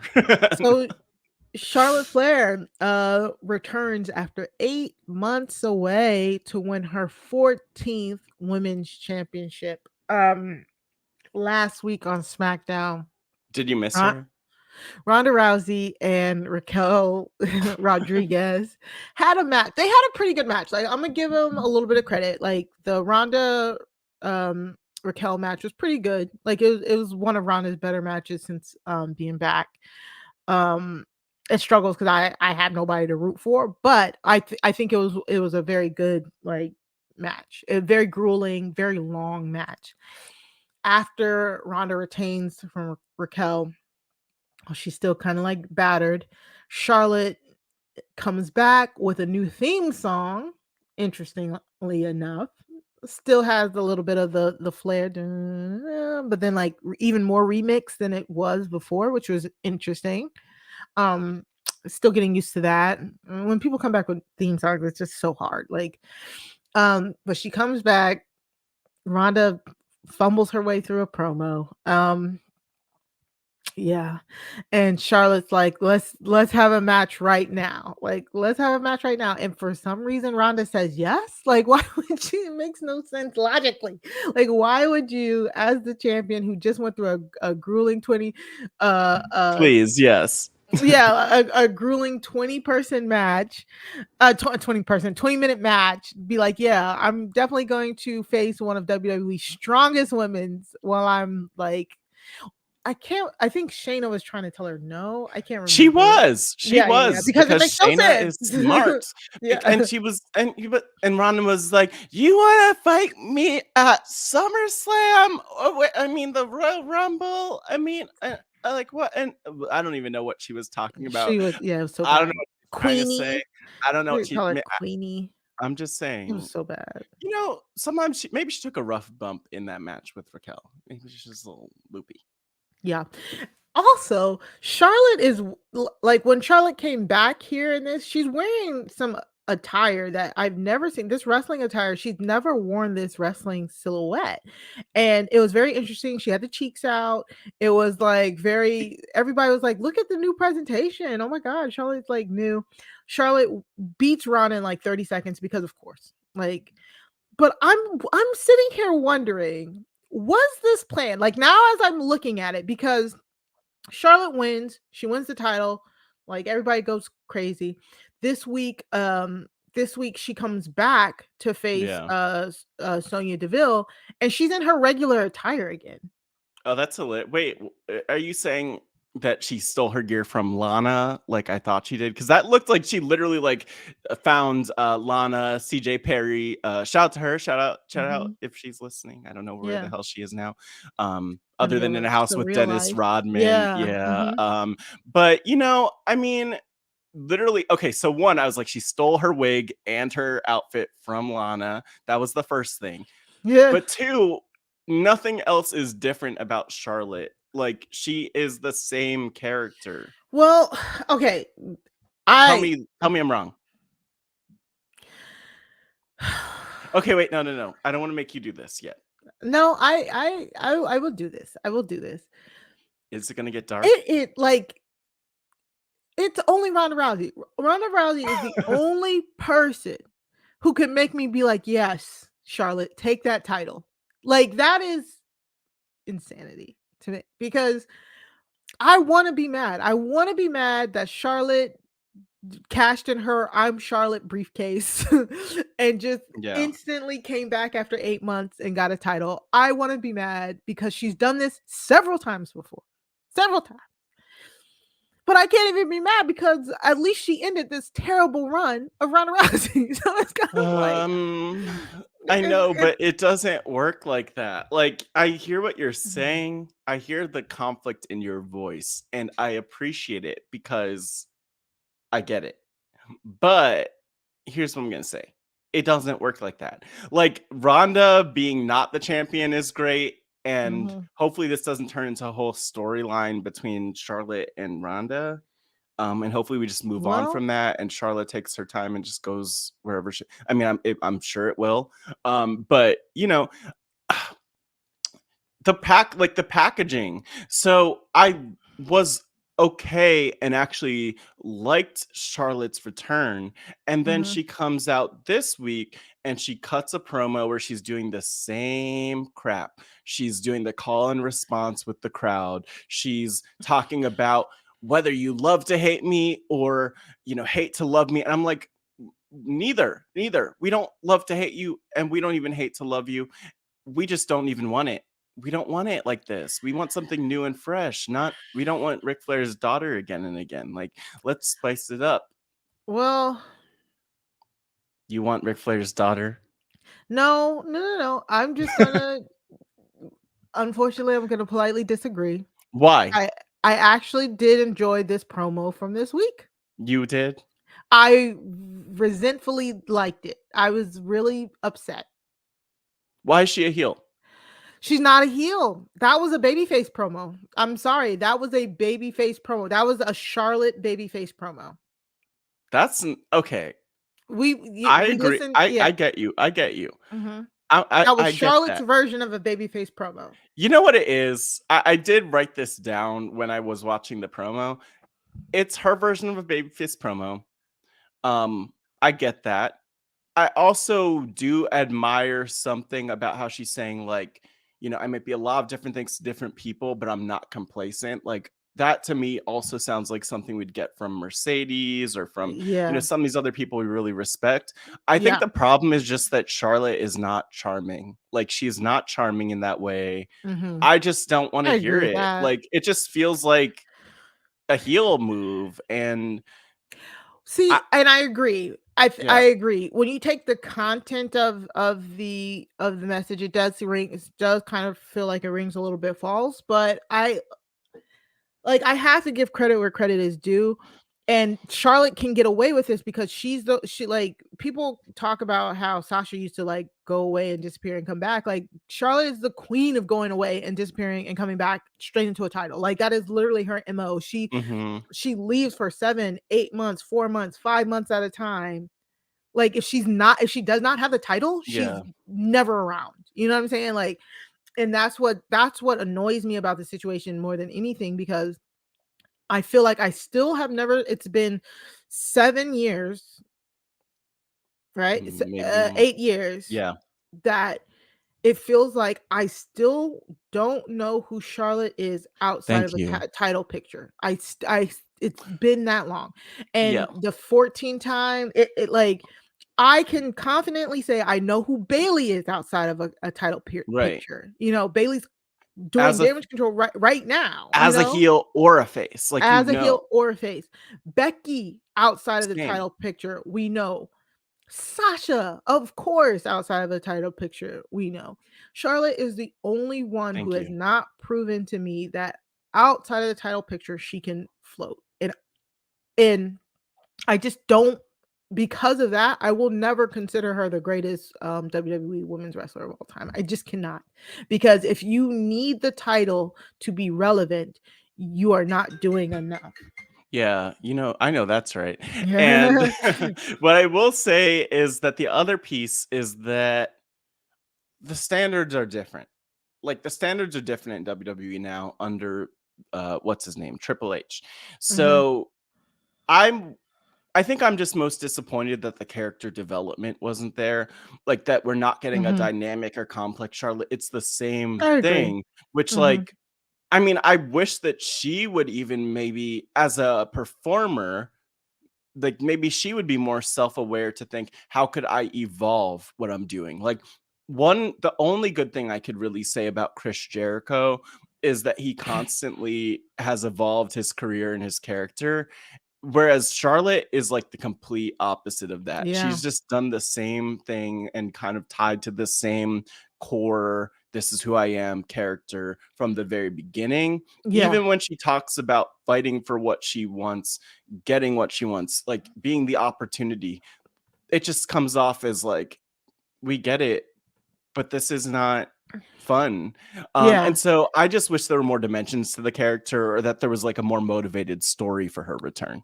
I agree. I think she's saying the same things, and it's just softer. It's a little bit softer voice in that promo. That's pretty much it. It's no, I am the opportunity. It was, I am the opportunity. Honestly, she just made it softer. It's like it was actually like a John Cena. It was like a John Cena promo from like before he left. Before he left, and he was still getting the half boost, half chance. It was quintessential John Cena. Like, you might hate me, you might love me, but I'm here to represent you. I'm here to show that I never give up. Who's coming out? It was literally a cut and paste, like John Cena promo, like sub 2015 maybe. You know what I'm saying? Like before he like went away for. So I will give it to her. I did think it was I did like the promo this week, but it's never been about the week to week. It's kind of been about the overall storylines. And she comes out, she beats Sonya Deville. Like, where are we going? Like you said, are we getting Charlotte versus Ronda? There were rumors that maybe Ronda, when Ronda dropped the title, this was unexpected. This might not have been in the plans. And that because she's dropping the title here, she might disappear after the Rumble. Like, she might leave sooner than anticipated. Like, we don't know. A lot of stuff seems to be up in the air right now. Again, this is the first week into the road to WrestleMania and the Rumble. So we'll see. We'll see what happens. I'm pretty sure next week we'll talk about we'll start seeing more storylines put forward to who could possibly that will point to who will win the Rumble and stuff like that. Sure. But it again, it feels like things are up in the air. Definitely. I'll give you that Charlotte.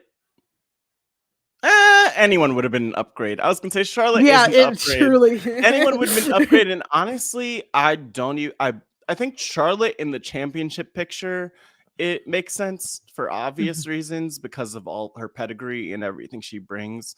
But I just, I don't know. Well, I'm curious to see where it goes and how they book it going forward. A story for me between Charlotte, where Charlotte is not the heel. It's just not as fun because she's such a natural heel. Like, I would love to talk with some people who really do like her personality and what she's bringing. But looking at her, like, she really, I mean, she is Ric Flair's daughter, and like, I think that's what we're getting. Like, she's just constantly trying to tap into that and bring that, because like no one else could bring that energy, that cockiness, even when you're a face. And she doesn't do it as well as Rick, and I think it's fair to compare them. Yeah. But she doesn't do it as well as Rick, and I mean, welcome back, I guess. I'm not excited.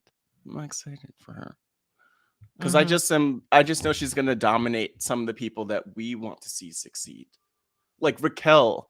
Is Raquel gonna beat Charlotte? Maybe. That'd be a nice story to see Raquel built up against Charlotte or anyone else. But I worry. I worry because of the history, and I have trust issues because of what Vince McMahon did in terms of booking her previously.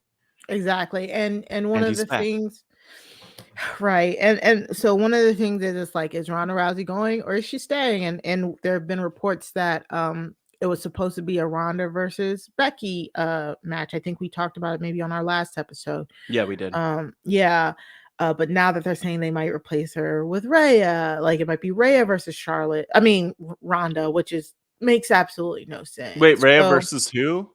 Rhea versus Ronda is what they're saying. Just for fun? Could be had. I guess. Like, I don't know. I'm okay with it. It doesn't make sense though. Like if it's just for funsies, but do we really think it's just going to be for funsies? Like Charlotte having the belt is very she's a face having the belt. So that they have her marked down as a face. So that's very interesting going into WrestleMania. You know what I'm saying? Like, yes, but where do things lie? And again, we will talk. We'll go more into that in the next few weeks. We have to remember though that anything could happen it's a lot of stories can develop out of the Royal Rumble match. So I was going to say anything can happen, but also there's probably a pretty limited list of potential winners. But, a Ronda story with anybody could come out of that if they decide to book it that way. Like Rhea eliminating Ronda maybe, or, there's a lot that they could do. But no one's really asking for Ronda to take up that spot in a storyline. But if anyone does that, I mean, seeing Rhea go over Ronda would be really interesting. Would Rhea go over? Would she go over? Like out of the three options, like right now, Rhea's options are looking like Bianca, Becky, or Charlotte now with the belt. Like all three of those options sound way more appealing and appetizing than Rhea versus Ronda. Well, for so many different reasons, between the history between her and Bianca, history between her and Charlotte, and just this newfound kind of like, maybe this could be a rivalry with Becky. Like all of that sounds way better than Ronda and Rhea. I mean, I'm with you, but stressful times. Yeah, I don't know why I'm so stressed about Charlotte, but I am. Yeah, we'll get into that like a little bit more. I guess let's take one more real quick break. We'll come back, we'll wrap up the Bloodline, and we'll head out. Okay, so let's just talk about real quickly one of the main storylines going on with the men. I guess we have to talk about the men. The men's? Yeah, I guess we have to talk about men's wrestling at some point here. What? Why though? It's like, did something interesting happen? Like, so the bloodline is the bloodline splintering. Yes, something very interesting happened on the last SmackDown of the year. John Cena came back. Like, huh? He just randomly came back. John Cena came back for the last episode of SmackDown. He tagged with Kevin Owens. It ended up being the most watched wrestling segment in 2022. Like, across the board. I hate everything. Like, we don't give a crap about ratings around here, but no, they said it was the highest rated quarter hour of a segment for wrestling in the whole year, on the last episode of the year. Yes, we love that. And well, actually, we don't love that, but I mean, I love. You don't love it because that means they're gonna continue to do these things, like bring back. I have no problem with John. I have no problem with John Cena, but yeah, it's kind of the point of like, this guy shows up, a couple times in the year, and he's the highest segment. Which, like, to be fair, I mean, that's kind of what they were building toward. Like, they're promoting, like, oh, he's going to be in this match and like, that's what they wanted. Yeah, but I wish that WWE's philosophy would shift to, let's try to like get build our current stars like to be the, I mean, I guess like there's Roman and Sami and KO who were in that match, but like, yeah, just like, we need to get past the legacy and just move on to the future a little bit more sometimes. And this is one example. But I mean, Cena, perfectly fine. Yeah. His hair's, how do you feel about his hair? Oh God, his hair. I can never focus because of his hair. I'm just like I want to be like, girl, let it go. Give it up, Delicious. But I know he can't because of his, like, the movie career, because I mean, you don't. But you like, don't need to see it on. They can digitally do whatever they want to. Digitally insert some hair. I mean, he should just, like, honestly get some hair plugs. You're in Hollywood. Honestly, I'm not hair shaming, but I'm just saying, if it were me, I would at least do some spray paint on the top. Yeah, because it is so distracting. It is so distracting when he's in the ring. I'm just constantly staring at his head. But you make a funny point, because that's a great point that, like, in movies, he just needs to get the right angle. Like, that's the thing. And they could put a little toupee on the top.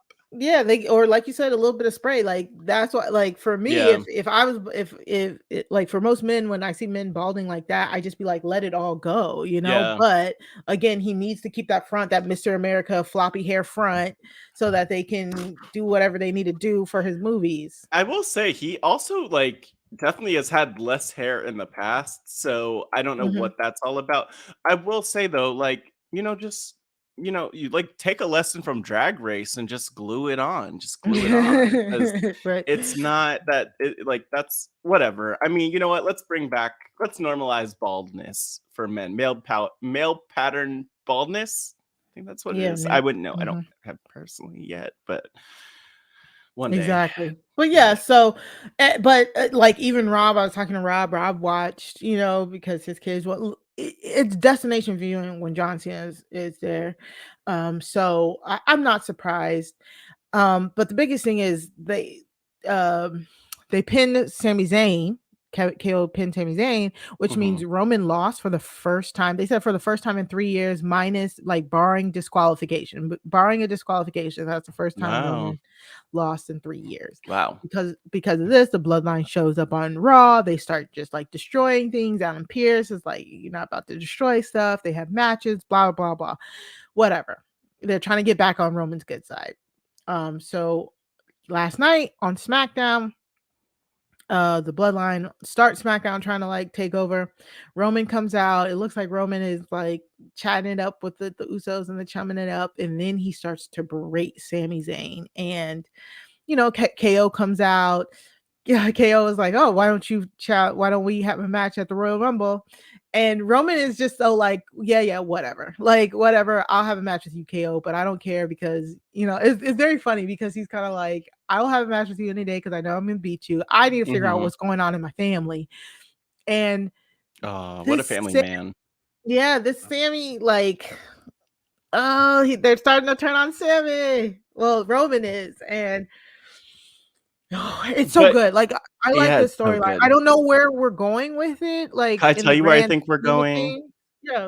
I Mhm. don't think that I think it's interesting that they are having like this, like that Roman. Literally, the clip on YouTube is Roman Mhm. berates Sammy, which Yeah. like clearly the tension's there from Romans, and I Mhm. just feel like where we're going with this.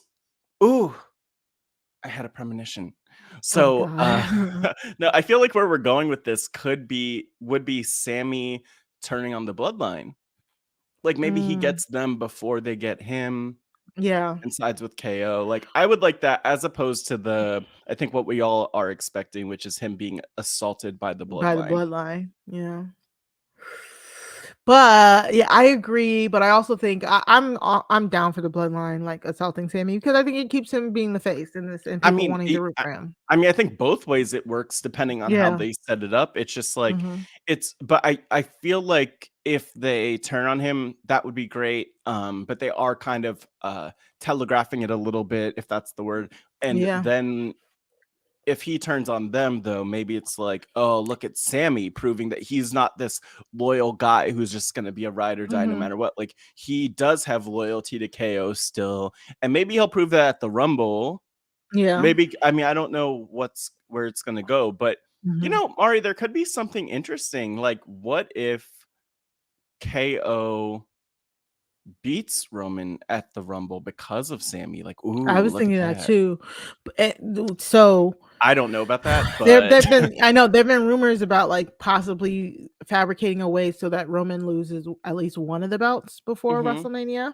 one of them though. Oh, One and of that them. we should Like split them.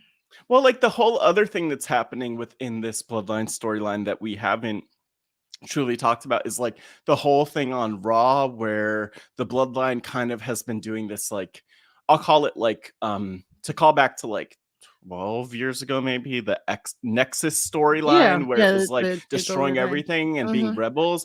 I do wonder if that will lead to like Adam Pierce or somebody saying, Roman, like we're Yeah. taking the title off of Yeah, you, or like stripping. Mhm. something that leads to the titles or at least one of them going off of him, or I don't know, but they need to do something about that man having all of the belts, especially going into Exactly. Mania again. Like we just don't need two belts on one person going into WrestleMania. Exactly. Exactly. So we'll see. I just think that no matter what, it's good. It's pulling me in. I'm very, very interested in what's going on. I can't wait to see where this goes. I think we're building up Sammy and KO amazingly right now. I hope they get I don't know what the match is gonna be at WrestleMania. Again, we'll have better predictions as we go down the road. Yeah. Um, but I it feels like we're leading to Sammy and KO getting like some sort of WrestleMania redemption because I feel Hmm. like both of them haven't had their WrestleMania moments. Um, and I Yeah. want that for them. Yeah. It is interesting like to see how Roman's booked within all of this because a we have to remember that Roman with the titles was not under Triple H's with both of the titles was not under Triple H's creative. Mhm. The Usos with all of the tag titles was not under Triple H's creative. And so Mhm. it does it puts the creative team in an interesting position of like, how do we book our way? I don't want to say out of this, but how do we book our way like through to the other side where they don't have all the Right, right, championships?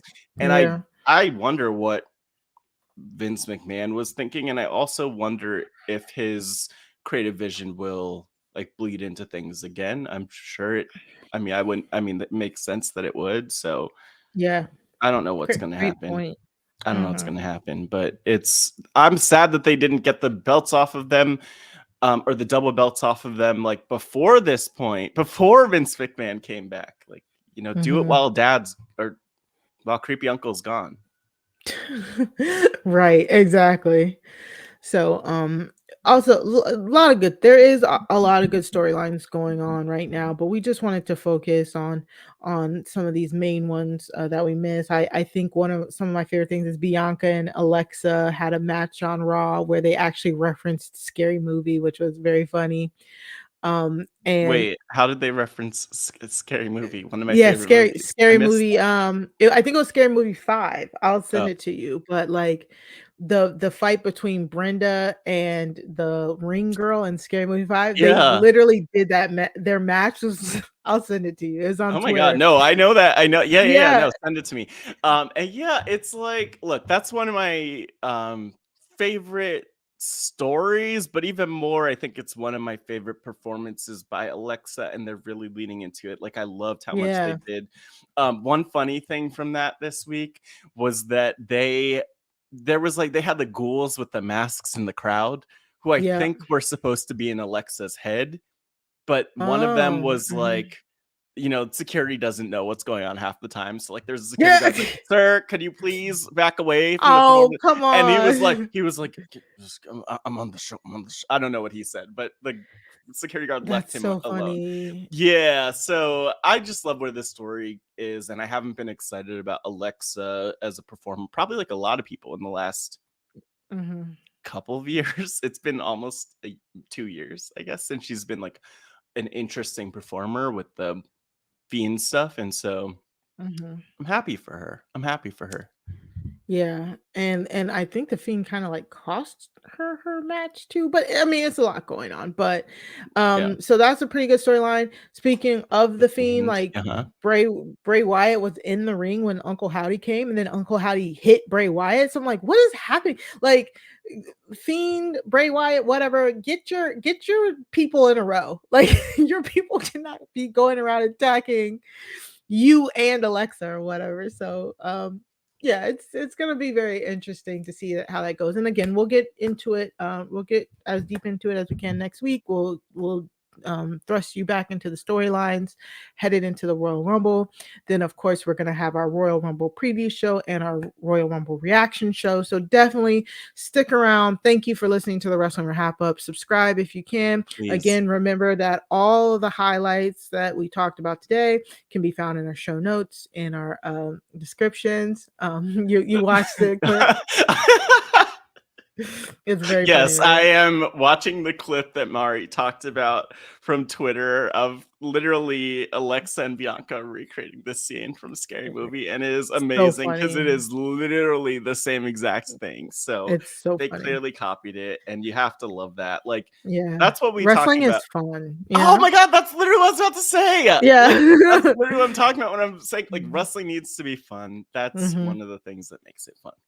Exactly.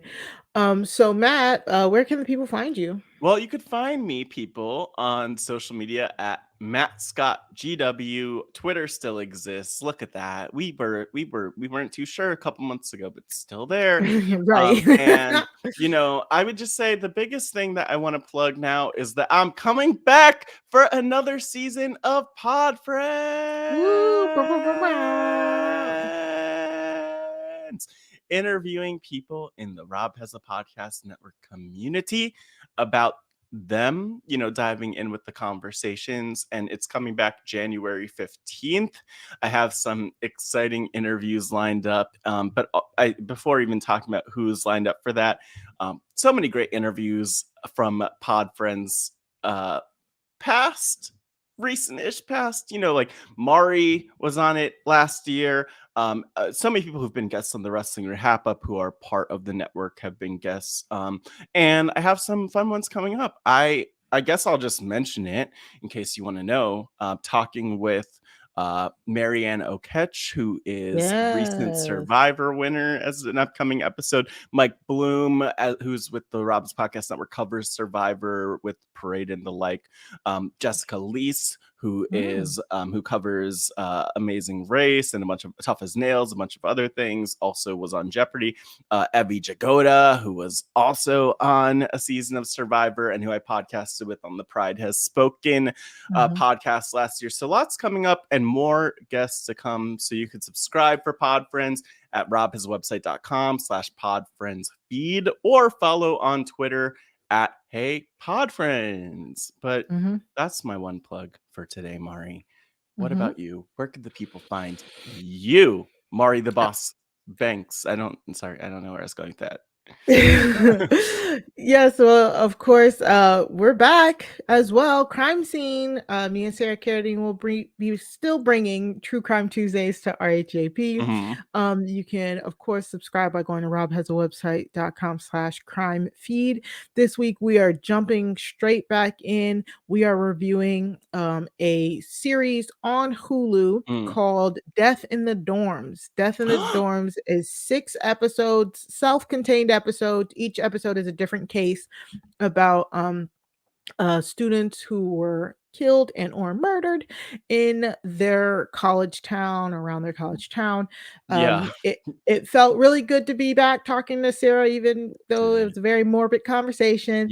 But you can check Death in the Dorms out on Hulu, and then you can listen to me and Sarah this Tuesday on Crime Scene.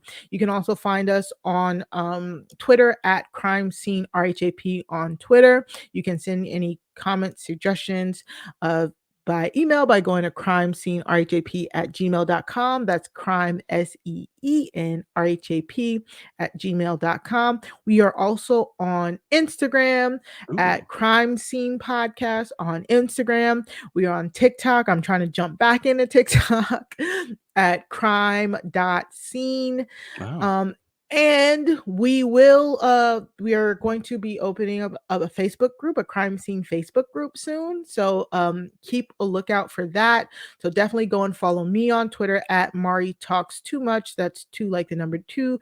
Follow Sarah Carradine on Twitter at Sarah Carradine. And of course, follow Crime Scene on Twitter so you can know when our Facebook group will open so that you can join us and you can give us all of your feedback there. I'm excited for the Facebook group. Like, I don't even know what I'll do with myself because Mari, you are doing I mean, I don't speak for him, but you are doing the Lord's work, and I first of all, I can't watch that college Death in the Dorms. I saw the trailer and I'm excited to hear you cover it. It was really good. But I get it. You are killing it though on Crime Scene as always. And I hope that people subscribe, just like I hope they subscribe to Pod Friends and all the other stuff that we're up to. I mean, because who knows? Wrestling may or may not exist at some point any day now. By the end of this year. So make sure you're subscribed and follow us in all the other places. You know, you never know. Next week, Vince McMahon might just decide to happen. Yeah. Who knows? People are saying maybe Tony Khan will buy WWE. Anyway, you can subscribe to us here at Wrestling RHAPUp by going to robhasawebsite.com/wrestling feed. Of course, please subscribe, please rate, review, send us any long form questions to wrestling@robhasawebsite.com. Tweet us using #WrestlingRHAPUp. And thank you for being with us, and we'll see you guys next week. Yeah, remember, wrestling is for everybody, but not all wrestling is for everyone. Bye. Later. Throw 'em up, lay it down just like Matt and Mari. Wrestling RHAPUp's gonna make it sorry. Feeling like The Rock cause I'm driving in Ferraris. And we coming every week and it's feeling like a party. Will a Ric Flair, showing out like Bianca Belair, Best podcast, flush it in the air, From the rings and we win it, don't care, No cap. Throw 'em up, lay it down just like Matt and Mari. Wrestling RHAPUp's gonna make it sorry.